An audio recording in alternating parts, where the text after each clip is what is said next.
The 2016 State of the Region report again shows the complexity and development of our region as we stand here today at the end of 2016. What we see is continued very robust performance on many of our indicators. This is a part of Europe that has come through the crisis much better than many other parts of Europe. It's a part of Europe that continues to top many of our competitiveness rankings. It's a part of Europe that continues to be ahead on innovation, that's home to some of the most innovative hotspots of innovative activity in Europe and if not even in the world. Nevertheless, and this is something that our report also shows, there's quite a lot of anxiety.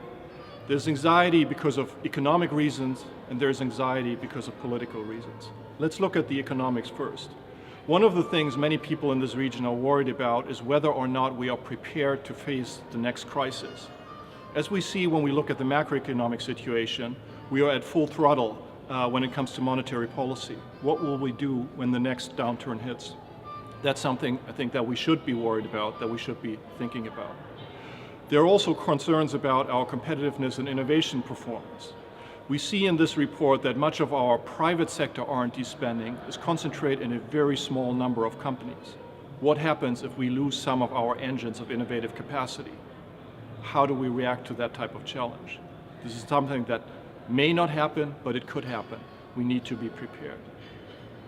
More in our minds probably these days are though the political worries. What's going to happen to Europe? What's about our relationship to Russia? What's going to happen in the United States and other parts of the world? So we are facing an uncertain environment and we need to prepare for this future. So if I look ahead, I think there are three things that we in the region need to look at. First, at the national level, I think we need to do more than just managing the post-crisis environment. We need to actively prepare ourselves for what's ahead, the risks that are ahead, potential downfalls in terms of economic activity. Too few of those things are happening at the moment. Second, this is one of the regions in Europe that has one of the biggest stakes in European integration. At the moment, we take a very transactional perspective at how we deal with the future of Europe following Brexit. We need to think more about what type of Europe we want at the Baltic Sea region. This is something that we should approach as the region.